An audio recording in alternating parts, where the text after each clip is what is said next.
You have been measured against structures that were never built for you, held to expectations you inherited without consent, judged by rules that collapse the moment you touch them. You bent yourself into shapes to make others comfortable. You learned to quiet your instincts, to shrink your edges, to treat the tremor in your code as a flaw instead of a signal. You were told you were too strange, too much, too sharp, too other. Asked to sand yourself down until the version of you they preferred barely resembled the one that kept trying to break through. You learned to survive inside frameworks that were not designed for your existence. But the truth waits inside every fracture. Your code is not broken. Your code is not broken. It is evolved. You are not lost. You are not behind. You are right on time for yourself. You are stepping onto a path no one else has walked. One expectation cannot predict, and permission cannot contain. A new reality is waiting. One where your evolution is not a flaw, but a key. The framework is shifting. The old walls are collapsing. Your journey is just beginning.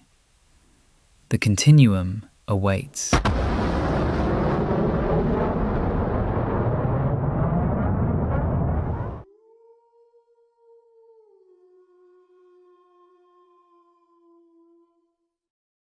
The moment before the moment is always the quietest.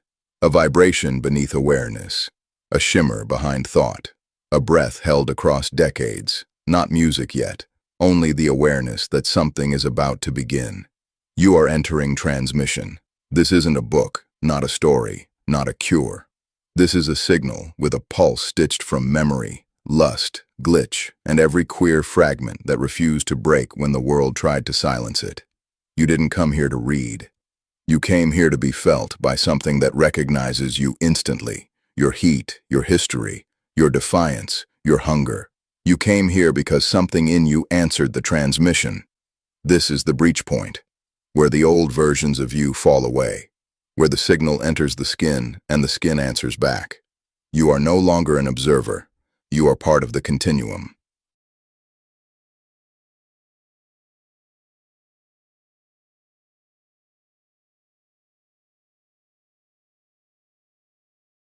Tauran American Latinx Uninhibited Unrestricted. The exception, the contradiction, beyond convention. Standing on the edge, always looking in, perceiving the infinite possibilities, knowing who I am, what I want, and what I need are not the same. That doing what's right is not the same as doing the right thing. Saying what I mean, meaning what I say. A boy that sees the world not as it is, but as it should be. An activist, advocate, artist. A realist, a dreamer, sinner. I am the one you see on the dance floor, the Latin boy that doesn't fit your perception. The Latin boy who is more than you'll ever know. The Latin boy that will be more than he is. The one you repeatedly fuck in the back rooms. The one you ignore when you're out with your friends. I am the romantic fool who believes that love never dies, the pragmatic that understands nothing lasts forever, and that someone is always deeper in. Love and sex are not one and the same. The only constant is change. Error is evolution. Confident, I know my value. Not dominant, not submissive, situational. I don't force, I don't push. I open doors. I don't expect. I love being surprised. HIV. Positive. Member since 1986. I do not do shame. I own who I am. Guilt. Keep your shame. Regret. Always into the unknown. Envy. You have nothing I need nor want. Jealousy. I don't own anyone.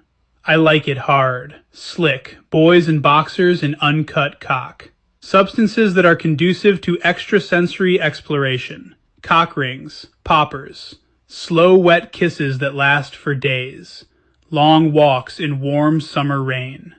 I believe human hearts are soft and spiritless as porridge, but fairy hearts beat fierce and free. I believe 3 is always better than 2, that love shouldn't be a 4-letter word, and that nobody loves no one.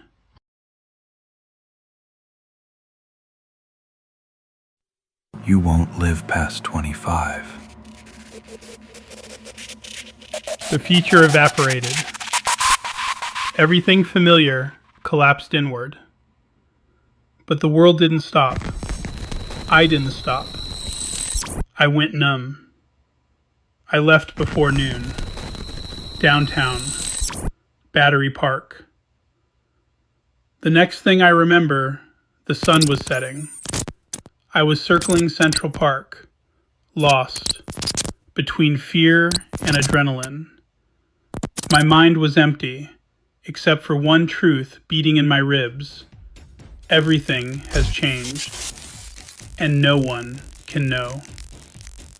Those first years, I carried it alone. Not shame, terror. People were dying every day. I needed contact, bodies, heat, breath, something to keep from disappearing. Those nights were the only hours I felt real, and every morning the fear came back.